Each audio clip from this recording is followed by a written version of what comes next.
And you're watching the Comics Related Madness Network. Uh-huh. So come get some. CromCon. CromCon. Hey, we want to shout out to our sponsors, Daytona Beach Comic Con. If you are a fan of comic books, if you're a fan of comic book conventions, and if you like meeting comic book creators and getting comics and comic-related stuff, then you need to make your plans to attend Daytona Beach Comic Con. This year's show is September 9th and 10th. Silverline will be there, so you should make your plans to be there too. We'll see you there. If you like comics and find yourself in the Orlando, Florida area, doesn't everyone come to Orlando at some point in time to see the House of Mouse? But when you're here, you need to make it a point to visit Coliseum of Comics, especially the one on East Colonial Drive. They carry Silverline comics, even a limited edition Coliseum of Comics version of our comics. So, when you go, be sure to ask for Silverline Comics and tell them we sent you. OCD stands for Orlando Collector Deviants. OCD, Steve and Trish, they're a family of geeks who promote geek things, particularly those around the Orlando, Florida area. They're big supporters of Silverline, and we think you should be supporters of theirs too. Go give them some love. If you are an independent comic book maker and you need to get your independent comics made, you need to look no further than Kablam! Kablam Digital Printing. They print our books, and they do a bang-up job. They're not only trusted by Silverline, but many, many independent comic book makers. Head on over to kablam.com and see for yourself just how easy it is to have your comic printed by them. And tell them Silverline sent you. Hi, this is Tim TK, host of That Silverline Show on Tuesday. Join us at 11 p.m. Eastern, 8 p.m. Pacific every Tuesday night as we discuss pop culture and the joys of making comics. Hi, I'm Barb Kilber, co-host of Silverline's Wednesday Wham. Join us each Wednesday night as we discuss comics, literature, movies, and anything else that may catch our attention. I'm Roland Mann, and I host Silverline's Silver Sunday. Join me every Sunday at 8 p.m. Eastern as we make mine Silverline.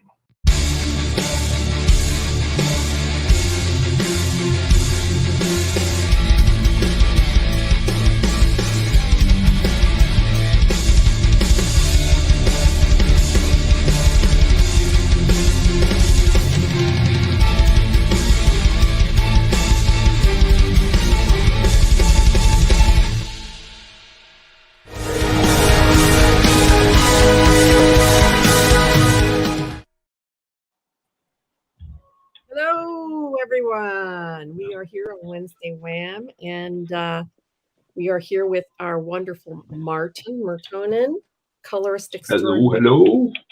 Well, thank you. Amos, and the venerable Rob Davis, who I know is a grandfather. Yes, ma'am. Twice now. Yep. And tonight we're going to talk about how comics have changed us, or we have changed our view of comics since having children. Oh, goodness. What is this? This is Lucille. Nobody can see you if you're down there. Can you say hi? No. No? And this is okay. That's fine. Grayson is 5, and Lucille is 3. 3? Yep. Wow. And we're talking about comics. There's Amos. He's 5 too. Yeah. And this is Ambrose. Ambrose Bindum, and he's 7. He's 7. Then there's Papa back there. Can you? And he's 10.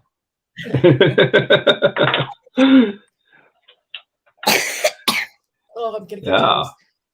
Can you tell us what your favorite comic book is? Okay. My favorite comic book is Paw Patrol. Paw Patrol? Mm-hmm. Wow. Okay. And what's yours, Grayson? Superhero. Superhero? Which one? The one you got downstairs. The one I have downstairs. I have a lot of them downstairs. Yeah. Do you like? I thought last night you said you liked the Hulk. Yeah. The Hulk? He likes, and he even knows his real name. What's Hulk's real name? he's blanked out. Do you guys know Hulk's real name? Yeah. Yeah? What's Hulk's real name? Bruce Banner. Bruce Banner. Yeah, that's right. So what comics do you guys like? What's your favorite comic?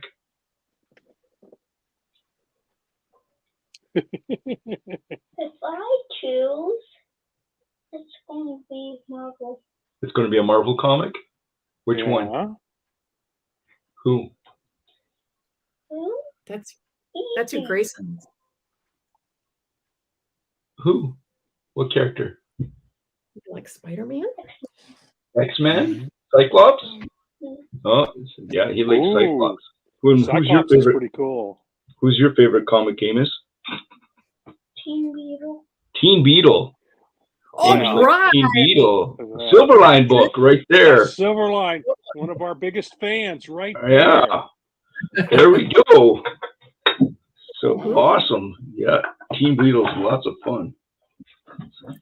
Yep, we have. Not fun, so fun. Yeah, I know you like Mhm.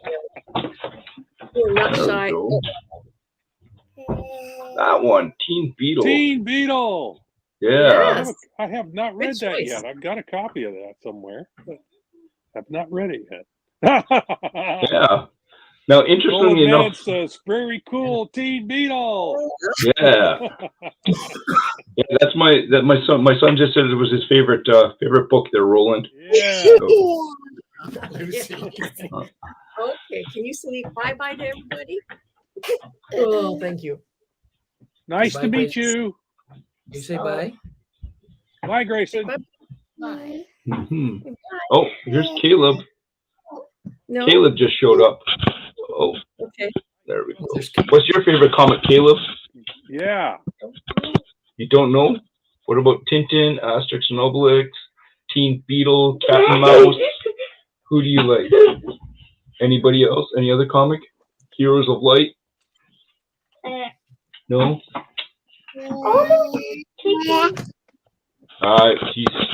He's blanking.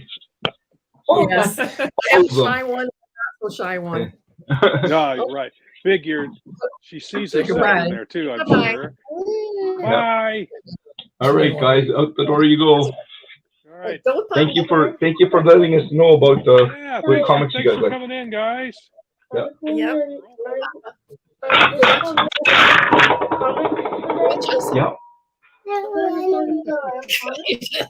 Don't want to leave. We won't be able to hear him because I'm going to plug in my earphone now. Okay, now that we've got that out of the way.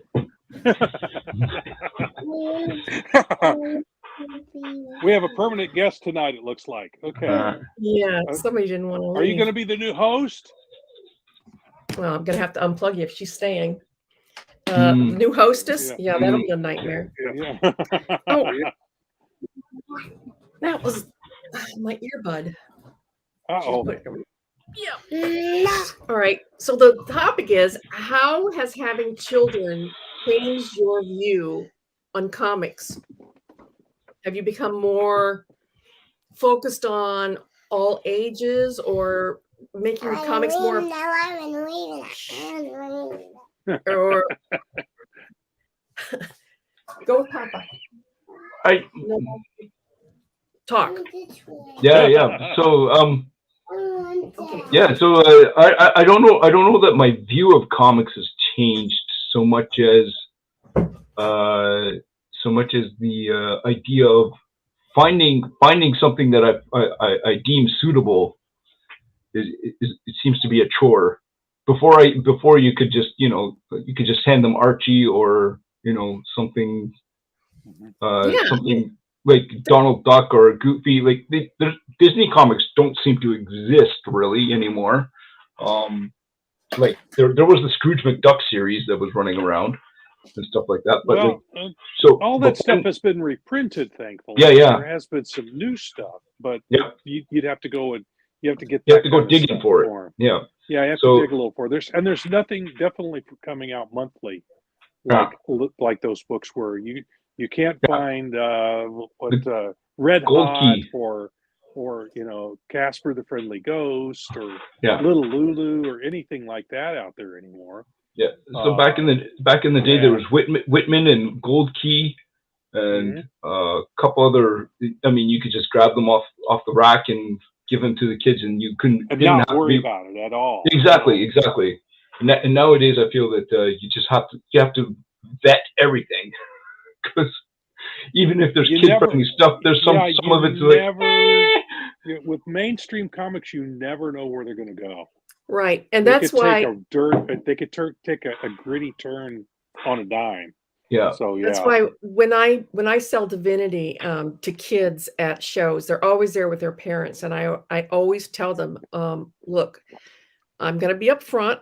This is something that said there's violence in here, but nothing that you wouldn't see regularly on primetime TV. There's no sex yet. There won't be. I mean, there's I mean, let's face it, Olivia's pretty sexy looking, but there is no overt TNA. I said, so if you're comfortable with that level of violence, then that go for it. But I always tell them up front what to expect. So that they're not, don't get into them like, oh my God, this has got blood. He's shooting that person. Like, well, yeah, as I said, primetime TV, So I try to keep it at that level because I'm conscious of the fact that the whole premise of Divinity is about an 11-year-old girl, which, people are going to say, oh, this is a children's book. It's about an 11-year-old girl. Yes. Yeah, bad things happen to 11-year-old girls too. Yeah. Yeah, and bad stuff happens around them. So they're not immune. Right. Yeah, but I having worked on one story of yours, which that was definitely an all ages story that we did for the Christmas special.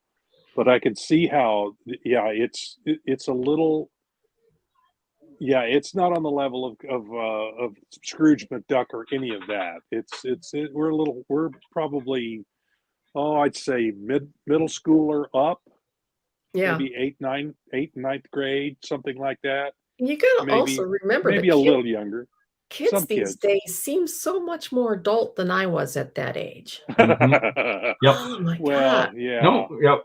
And that's really a byproduct of being exposed to so much media, social media, and the world in general is just so much more adult than when I was, 100%. When I was in 6th grade, I thought holding hands was, oh boy. Yeah, that was pretty hot stuff. Yeah. Mm-hmm.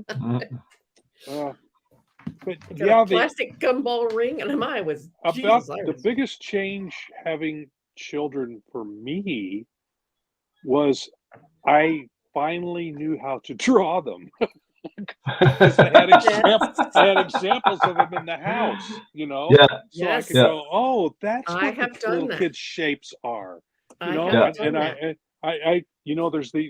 have this little joke about it. They're human beings. They're kind of a bean shape. Their body is kind of a bean shape, and then you add the arms and the legs and the head. So, but that was the biggest change. Was I actually had a daily visual reference for what Back children in the day looked of the like. Polaroids, I used to pose my kids, to get the reference right, because I was also doing design work for the church for their church school, so I was using their silhouettes and stuff like that. And they have a whole different shape, which is one of the things that really drive me crazy when I'm looking at some comics, and they're just like shrink an adult down, and like that does not look like a kid. That looks like a miniature, that's adult. not what kids look like. They're like not their heads are bigger than their, Yeah, much bigger. Well, the thing that's interesting with that in art is if you were to do a realistic rendering of a child in a comic form, it still doesn't look right. So you have to make alterations. You still have to make alterations. Yes, you do. You have to kind of expand the head just a little bit more, and you have to kind of make this a little bit more pudgy and a little bit. You have to kind of still bump things. A and little bit, yeah. and a little bit off the comic topic. A master at doing that is Norman Rockwell.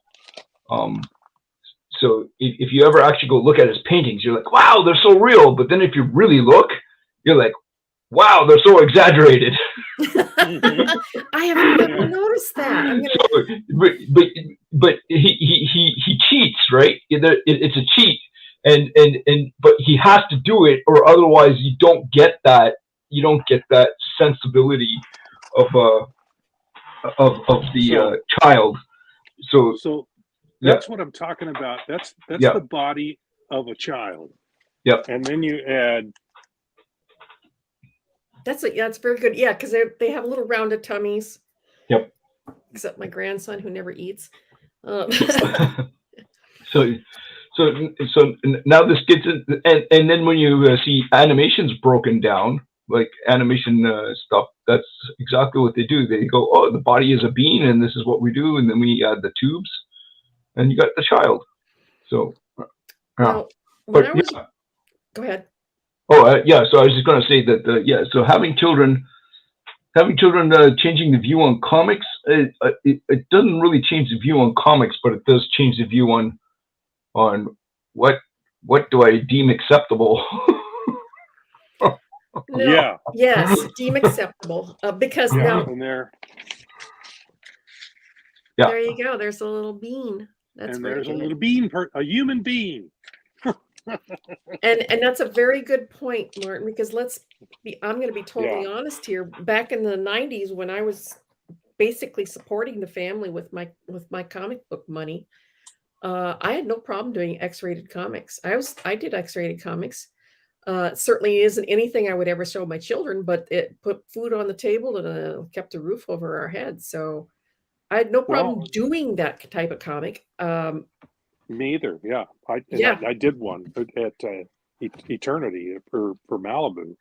Scimitar had some nudity and later on it had some more adult stuff going on. But it's those are being sold to adults. Mm-hmm. I have no problem with that, and they were marked clearly that they were for adults. On the totally opposite end, I was also at the same time working on Barbie. Yeah, exactly. So, and I did Pirates of Dark Water.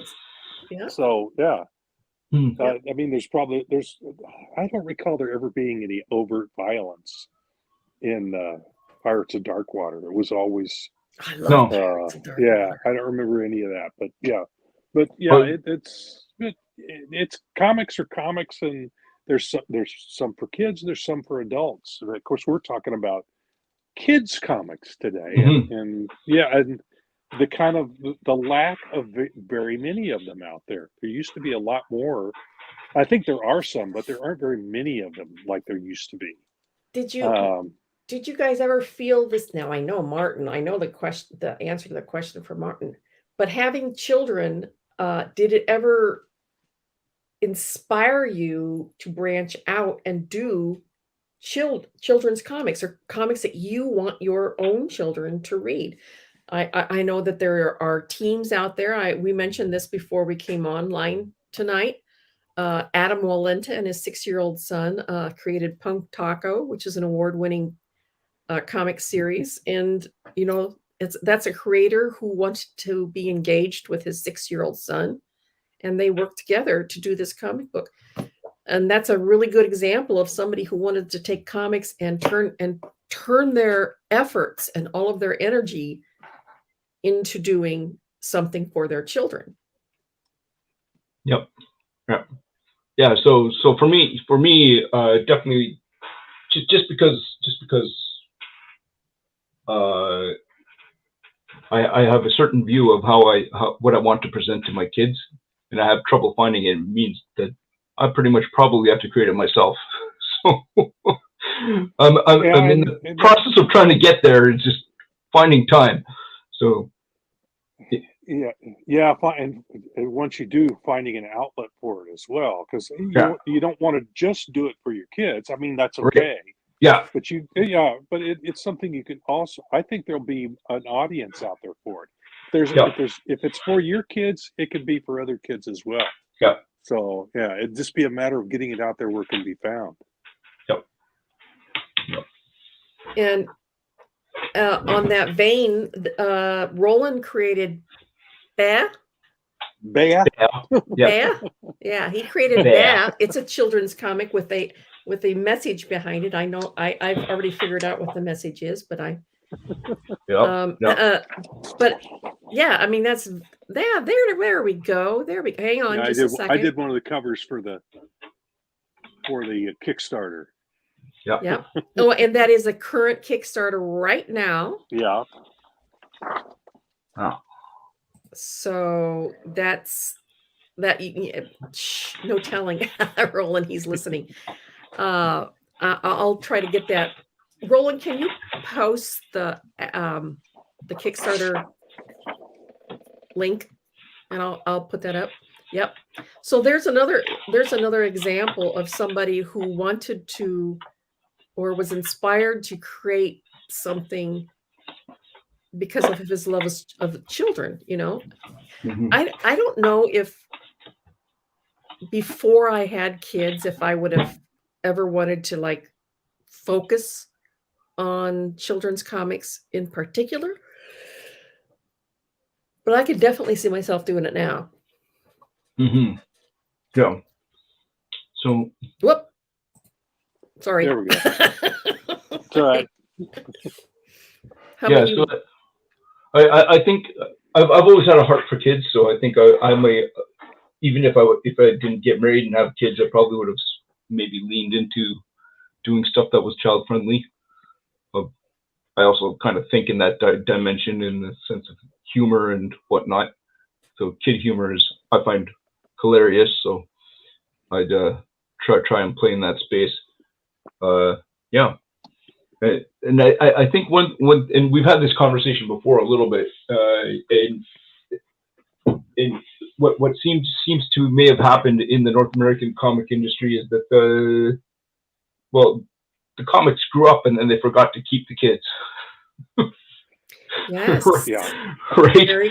So yeah, and I think that what happened was when they went direct market only, and kids can't find them easily anymore. You have to go to a comic book store now. No spinner racks. And no spinner racks and the cost factor jumped up dramatically as well. Yeah. Although if you break down the cost of everything from back in those days, it's not that much more. It is more, but it's not that much more. But if you also consider how much better they are print wise, how much better they're printed, that's also a factor. But I think also we're getting away from the pamphlet, the monthly floppies, as some people call them. I think we're getting more into books and those sort of things. So I think, and kids are more likely to see them in libraries and in bookstores than in that format than they are in the magazine format that they've been in so far. Or their parents are more likely to buy them off of Amazon for them. Right. So I think I think we might be swinging back in a direction that is where kids comics can be found easier now. I think it's going to take, I think, one to kind of break out of the pack and kind of grab everybody's attention, kind of like Harry Potter did for books. Mm-hmm. I think something like that's going to have to break through, and you can't plan something like that. That's one of those lightning in a bottle things. Mm-hmm. Somebody's going to come up with a great idea, and somehow on the right day at the right time, lightning will strike, and it will be the thing. But I don't think you can. I don't think you can try to create it. Somebody has to create something that they love creating, and then other people find it lovable themselves and adopt it. But I'm hopeful that we're heading back in a direction where we can see more kids reading comics again. Fingers crossed. I'm hoping, but it'll be more in a book format than in the magazine format. I agree. These days, having the luxury of not depending upon my comics paycheck, I find myself being a bit more picky about the projects that I choose. Yeah. I don't go for the TNA anymore. I mean, I had no problem doing it, but I find myself older and wiser and wanting to affiliate myself with stuff that I can show my grandkids. Not my kids because they're 39 and 41 now, but that I wouldn't be ashamed to show to my grandkids. I find myself sticking to either middle ground or more kid friendly stuff.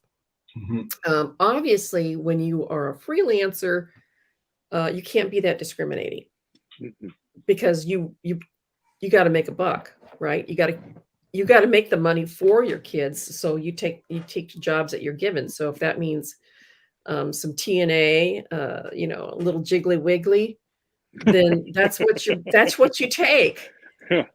Yeah, personally, I like drawing that stuff, but okay. I never minded. It never bothered me. I'm not a huge feminist because I mean, let's face it. As much TNA there was big muscles to look at too. So I mean, Oh yeah, it was both sides were just outrageously drawn. ridiculous. I never went that far. I have a different sensibility when it comes to that. I'm more into a more natural shaped woman in comic books, and same thing with men. These all overblown, waists that are this big, and men who are like 300 feet wide at the shoulder. That's crazy stuff. A little jiggly goes a long way. Okay. You're talking more like Frank Cho. His artwork, his ladies are very well fleshed out. I mean, I wouldn't even go. That's one way to put it. Yeah, well, my art doesn't even go quite that far. I'm a little less I'm not a big chest appreciator. I kind of like a full package. His waists aren't real waspish. His thighs are the correct size. Everything about him is well proportioned, especially well proportioned some parts. But the point is that they look like he's taken an actual anatomy I class. could actually meet one of those on the street and not think she's a mutant. Yes. Right. Yeah. If I met if I met a normal comic person on the street, that would. For one thing, they'd be so tall, high up there. Well, number one, yeah.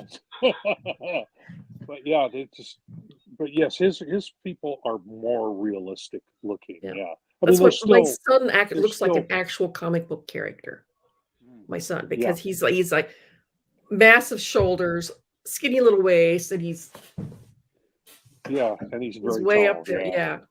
My head. I'm not short. My head only comes to his. He's worked on that too, hasn't he? He's worked out and gotten himself into shape. Not the height. Yeah. Well, no. You probably ate well when he was a kid. He's like 6'4". But tall. He looks like a real comic book person. I hear kids in the background. Speaking of which, I think you need to show. Speaking of what working with children can inspire you to, and inspire you to want to do, you need to show some of Amos's artwork. This kid is 5 years old. 5 years old, and he's already well on his way to becoming a comic book artist. Yeah. And So this golden character here on this side of the page there. That's Mr. Giant Leg. And boy, does he have giant legs. Wow. Yeah.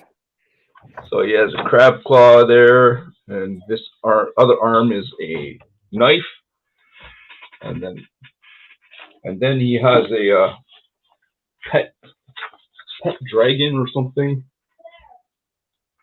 Oh wow! Yeah. 5 years old. Yeah. Grayson's and then Daddy did his version. Yeah. So. See, I can see you guys, you and your boys, doing a comic book together. Yeah. That's in the works. See. So yeah. So he's like, this is his sketchbook. So like he just goes to town, doing who knows what. I love the fact that he's doing color, and it's not just, he's just, most kids that age are just, they scrub in the color. He's actually attempting to keep inside the lines. And I don't think, I'm not one of those, you have to keep inside the lines type of guy, but he's actually doing, look at that. That's just amazing. Yeah, he's using color. He's using color very effectively. Apple don't fall far from the tree. Very good. So airplane. Yeah. And then I guess that's some sort of castle or something. Yeah, it looks like a cityscape of some sort. Yeah. So he's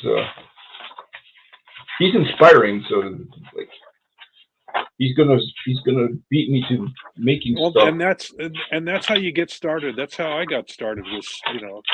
With my dad was a paper salesman, so we had lots of paper around. Oh wow! And my mom gave me crayons and pencils and some, so she could get things done. And I sat over and sketched and drew and a lot of what's this young feller's doing. So these are fire trucks. Yeah. I see the ladder. Yes. That's amazing for a 5-year-old. Is that a fireman on the ladder up there? Yeah, I think so. Yeah, it looks like he's got a hat on and everything. Wow. And maybe the squirter up there toward the top. Yeah. Yeah. Spraying the water.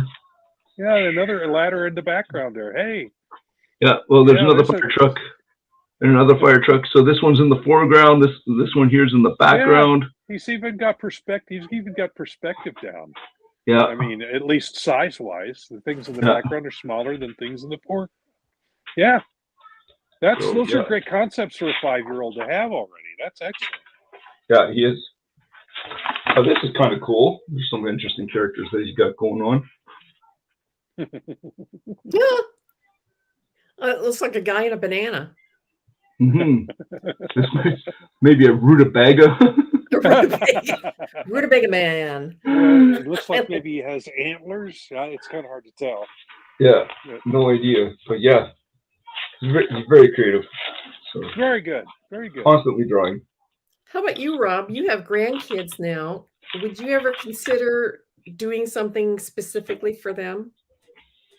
Yeah, if the opportunity arose, yeah. I mean, right now, Renly is 2 and Rowan is 4 months. So, we can barely get Renly to sit still long enough to read a regular book to her, let alone sit down and look at a comic book. I think that'll come with time, and we'll see what she's interested in. And, if she goes, Papa, can you do me a comic? You think I'm going to say, no, I can't do that. But yeah, we'll see what happens. Grayson is very much into reading superhero books, and they apparently have a whole bunch of young children's Marvel books out there. Like Spider-Man was bit by a spider. Now he saves people. Along that lines, and he's been checking those out of the library like crazy. Those have been around for a while, I think. Yeah, those are. Yeah, that's what we're getting to. Is we're getting to books rather than the magazine pamphlet stuff. Mm-hmm. So yeah, I think that's where we're headed, and it's good to know that Marvel is at least trying some of that, or they're at least licensing their characters out for that. Do either one of you read the comic strip Luann? I haven't in a long time. I used to read it a lot back when I got a newspaper. Mm-hmm. Right now, I read 4 regular comic strips online each day. Yeah, I read Luann every day, and see that's another book or comic strip that started out when the creator had kids, very small kids, and he was basing all of the strips off of what it was like to raise these kids and using the material in the comic strip. Well, of course, every year of Luann's life lasted like 10 years, but she's been around for a long, long time now, and she just made it to college. But regardless of that fact, that's a career that this person built around his experience raising his children. That kind of reminds me of did you guys get For Better or For Worse down in the States? Mm-hmm. Yes. Yeah. Yep. Yeah. Yep. So that was based Lynn. Was it Anderson? No. No. Lynn. Yeah. I think it started with an H, but yeah. So Lynn she loosely based it around her family. It wasn't totally based on her family, but it was loosely based on her family. And she let the kids grow up, and then there was a certain point in time where it just kind of ended. Well, yeah. that's again, that's the Harry Potter series. J.K. Rowling started that in a coffee shop, and she started it as a entertainment for her own son, and she based it. The first book, the kids were the same age as her son, and you notice each successive book ages up. Mm-hmm. And it kept pace with the real life. And you also notice that the first book is very much geared towards that age group, and as the books progress, they become more complicated, more complex. The themes of right and wrong, and dark and light, evil and good, become much more complex as the books progress, until by the time you get up to the last books, people are dying. Beloved characters are dying. Yeah, Mm-hmm. more adult things are happening. Yeah. Mm-hmm. Yeah. For Better or For Worse was by Lynn Johnson. Lynn Johnson. I should have known that, because Yes, that's my maiden name. And she, I think at a certain point, her hand gave out, or she had some issues where she couldn't keep it going. So eventually, she wrote the comic out. But yeah, but the characters grew up with you over time. Yeah, there were a couple of comic strips that I associated with my kids. There was a comic strip called Heart of the City, about a very dramatic, theatrical young little girl in elementary school. That reminded me very much of my daughter Rachel, and so we followed that for a long time. And there were some parallels in her life, but we always called her drama queen, and Heart of the City was a drama queen. She was into all kinds of stuff like this. She loved dancing, she loved theater, and all that stuff. And then when my son was in middle school into high school, we figured out that the comic strip Zitz was looking in our window because they were basing Jeremy on the stuff that my son Ryan was doing in middle school and high school. So it's great, those kinds of things going on. And there's a really, really good example of creators that were completely inspired by having children. Yeah, and turned it into a living. Had gone through what we were going through, because it was in the strip, and it was very much like what we were going through. So, and of course, now screaming kids in the background. Of course, now my life is Pickles. If you guys know Pickles, it's the elderly couple. Yeah, that's us now. That's me and my wife. Well, those two keep us hopping, I'll tell you. And you can see the little 3-year-old, she's not a drama queen at all. Oh, no. That's Heart of the City right there. Yes. If I had a chance to do a book, if somebody offered me the money to make a book that I could base solely on my grandkids, I absolutely would. I think it'd be great. I mean, it would be something I've never attempted before. I mean, obviously I'm doing a book, but it's not based on my children. or my grandchildren, but something that would appeal to their particular wants and tastes. Yeah, absolutely. I'd be all over that. Mm-hmm. Yep. I So wouldn't what turn that do- down. Yeah, not definitely not. How about Martin? So what would it take for you to? You said it's in the works. What do you Mm-hmm. mean? Be a little more Well, specific. well, we started with well, we got Teen Beetle, and then we got inspired. I decided, hey, what would happen if I just played around with Teen Beetle's costume a little bit, just for fun, to see what I could come up with. So I tried modernizing the costume, and then my little guy, he added some like I gave him some antennas, and then my little guy added like electrical shock going from the antennas. Like, how cool! Like, the coolest idea, right? Just like, what? And so I was like, all right. And then I was like, okay, well, what's kind of going on here? My boys then asked something to the effect of becoming heroes themselves. And so I was like, okay, well, what can we do here? And I was like, well, Teen Beetle's already been taken.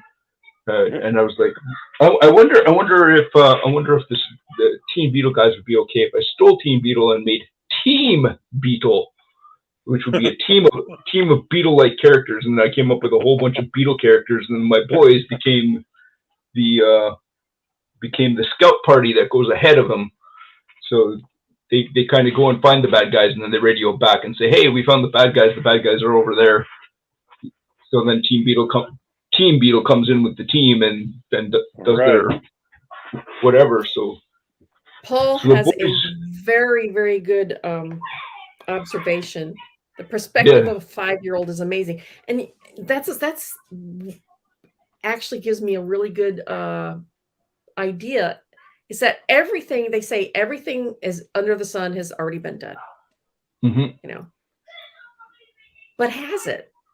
If you throw in the perspective of somebody that's so innocent and looks at the world at such a different mindset and point of view than us old jaded adults, has everything really ever been done? They bring an entirely fresh perspective to old, worn out. Yeah, I think material. Paul was talking about the perspective of having the bigger and larger. That things kind of perspective. But I even think still, your point is still well taken. Yeah. Even though that's not what he was talking about, your point is well taken, because that's a different.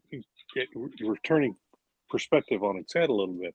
But yeah, something told from, and I think that book that we pointed out earlier, what is it, Primer, whatever it's called. Primer, I think it's kind of told from that person's point of view. I can't wait till that comes in so I can start reading it. It looks really interesting. So, but I think that was what will appeal to kids, if somebody can figure out a way to do it so that they feel it's being told from their perspective, that their interests are being served. See, now I figured out how we're going to fix Marvel and DC. Uh-oh. Okay. Yep, this is brilliant. Brilliant. Thank you, Paul. Okay. So we gather up a group of 5 and 6-year-olds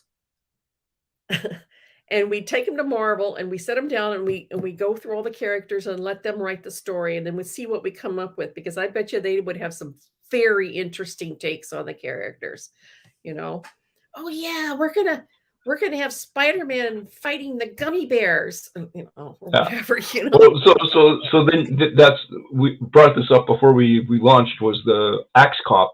So Axe Cop is kind of like that. It was there was an older brother in his, I guess, late teens, early 20s, and his younger brother who was like 6 or 7, maybe 8, I don't know. But they decided they want to make a comic together, and the little guy came up with the story ideas, and then the older brother drew them. And so then you have like the Axe Cop riding a dinosaur, and for some reason he's a cop running around with an axe, and like, you know, just like weird stuff. Like, so it's just like, and apparently it's online. Wow, Axe Cop, is that? Okay. Yeah, Axe Cop. Yeah. Oh, okay. So I'm looking at a couple of pages here. So like, all right. So he's having Axe Cop tryouts. So apparently he's having tryouts for a sidekick. He has some sort of lizard man as a friend. Then there's a robot with a box head that shows up. A baby with a unicorn horn, a pretzel head, a man with a pretzel for a head.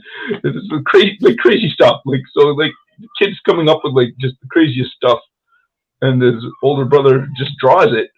It's like, okay, Great. just That sounds like fun.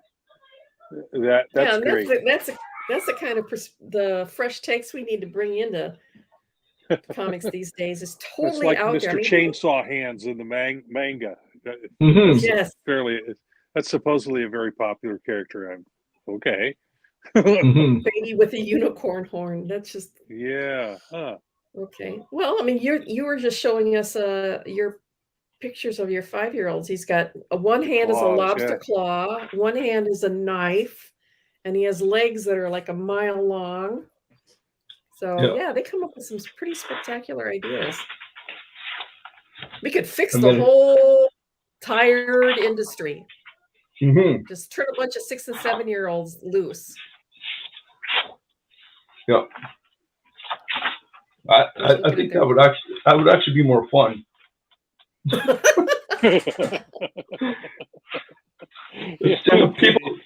Can you see an 8-year-old editor in chief? Yeah. Well, I mean, can we come up with better ways to solve problems than ripping people apart? Yeah. You know, we could. So. Yeah, we stick them to the floor with bubble gum. Now I'm not sure if he wrote this, but yeah, you know, solving problems. Hang on, let me just see. So, solving problems. Love, love, love, love, love, love. Well, all you need is love. So he wrote love, love, love, love, love, love, God, love. So can we solve problems without ripping people apart? So probably very, very cool. But yeah, that's a good point.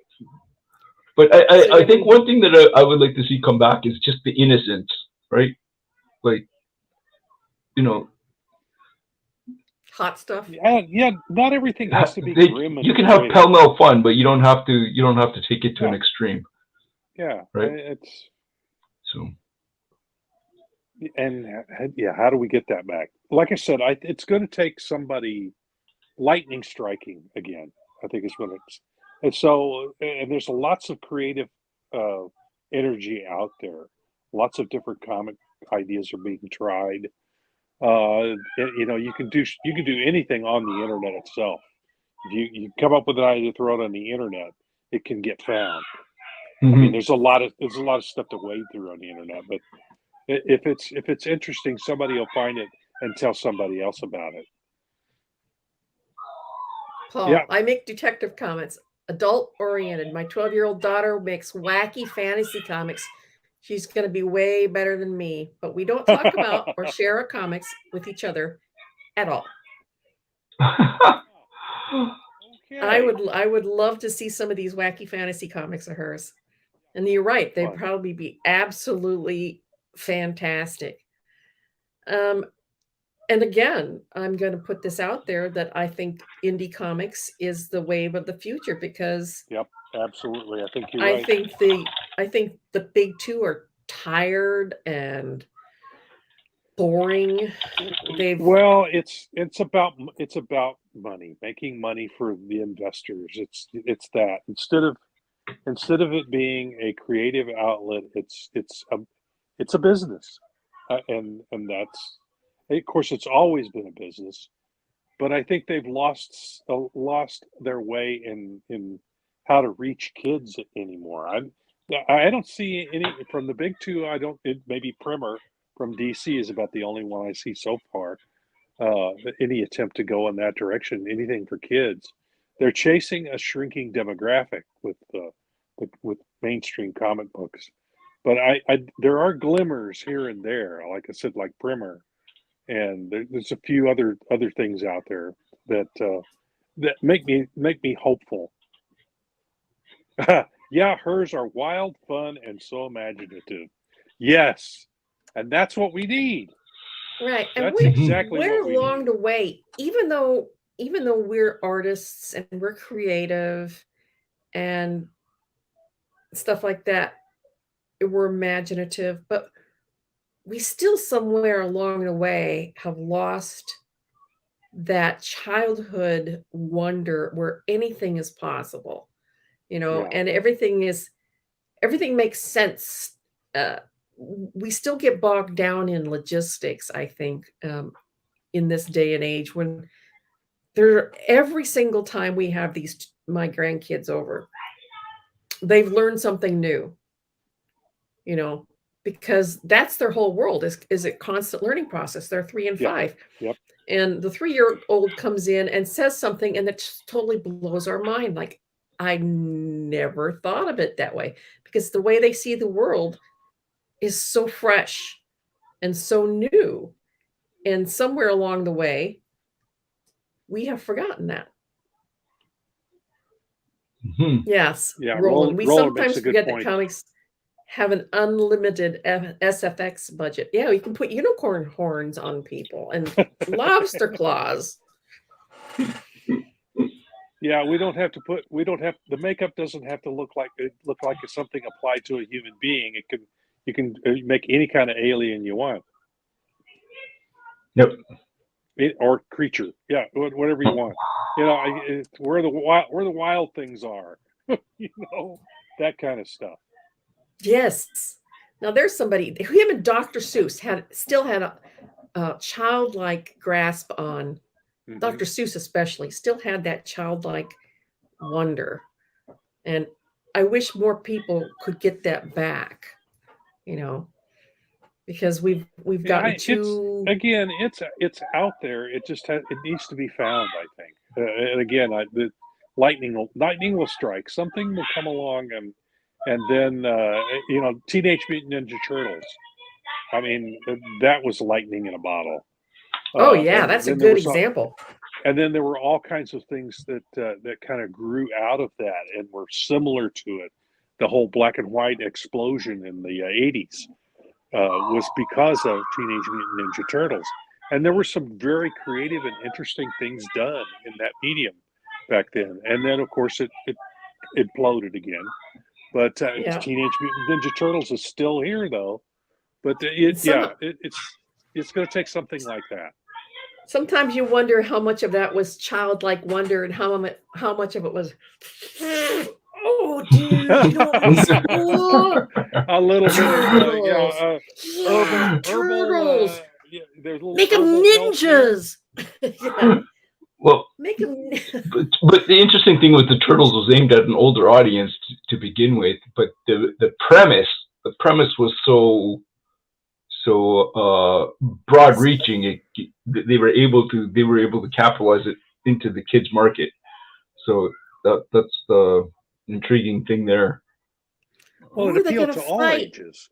Yeah. Some rhinoceros guy. Yeah, but there were stories. There were actually interesting adult stories with meaning being told with the characters. So yeah, it appealed to all ages because it had all those aspects to it. And I think, and again, I think there's stuff like that out there. It just needs to get found, and then suddenly, if it hits viral, look out. So we'll see what happens. Could be Crab Hand Man. Could be Mr. Longlegs hand. Something like that. Mr. Who knows? Longlegs. Mr. Giant Legs. Mr. Giant Legs. Yeah, sorry. Yeah. Giant Legs. Yeah. So I told my son that well, if Daddy ever puts him in a comic book, I'm going to have to give you creator credit, and then you get the copyright, and you're going to have to get the royalties for the character because you created him. So he's like, okay. Who knows? That could be it. That could be the one. That could be the lightning that strikes. Who knows? Yeah. So it's the right stories are told, and it's fun. Yeah. Well, we're getting down there towards the end, and I want to remind everybody again that we have a Kickstarter going. Yay! And one of those children's comics is being Kickstarted. And the other one is Beyond Stars, which is a science fiction. So not a lot of science fiction books out there, I don't think. This is hardcore science fiction. It's more space opera or not Star Wars, but more, kind of it's a little different, but it is science fiction. Yeah. Got weird looking alien type creatures in it and a cosmic storyline. So yeah. So I encourage all of our watchers and our fans to go check out our current Kickstarter. And remember that we are also in the Diamond catalog. So if you want to order our books through your local retailer, we have books available. Make sure to tell your local retailer that you want Silverline books. So please order the Silverline books every month. Trumps. I love first Trumps. month it was Trumps. The second month was I'm blanking. Kalis? No. Kalis? Which one was the second one? Which is in the February catalog. Roland, help us. Help us, Yeah, Roland. My old brain is not bringing up. It's not Cray, is it? No. Or is it Kalis? I thought it was Kalis. Cray was the Kickstarter. Kalis. It's Kalis. Yeah, it is Kalis. It is Kalis. I was right. It is Kalis. That's another really awesome story. Yeah. It's science, down to earth science fiction. So I mean, there's some superhero-ish aspects to it, but the guy becomes invulnerable. But Speaking of doing kids comics, I'm also doing an Oz comic. Oh, wow. That's right, with my old friend Anna Maria Cool. That's right. Is that for any particular collaborator on the Barbie books? Yes.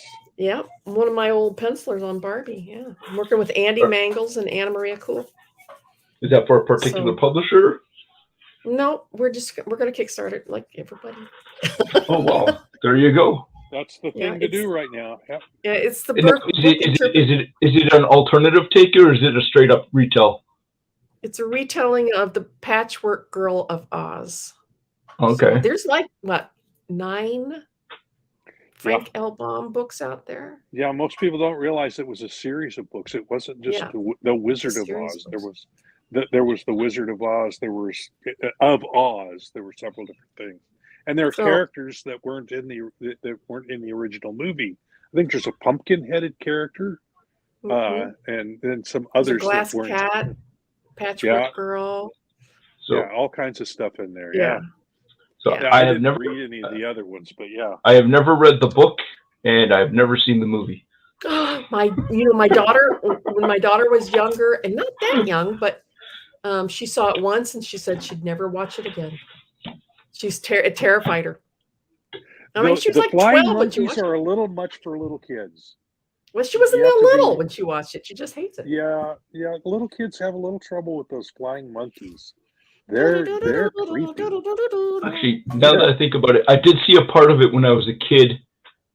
I remember something to the effect of seeing them walking up the Golden Road to, I think, the palace or something. Follow the yellow brick road. I think it's right at the end of the yellow brick road. Follow the yellow brick road. I do believe it. But I don't think I've ever seen the entire movie ever once in one sitting. I've never read the book. Here, if you really want an experience, start the movie and Dark Side of the Moon at the same time. Turn the sound up on the movie and turn the music up on Dark Side of the Moon. I've heard that. Apparently, there are some parallels in the stories that's told on Dark Side of the Moon, the album. Of course, I think that was herbally inspired as well. Yes, herbally inspired too, dude. Well, I have to go put grandkids to bed. Yeah. So I don't want Papa to be all alone doing that because it's a chore. nobody wants to go to bed. So we're gonna leave it at that, and then we're going to say good night. And I know you have kids that you need to see too. I've got grandkids that I need to see too. So we are going to sign out by saying, Make mine Silverline. Whoops, wait a minute. 3 men, there we go.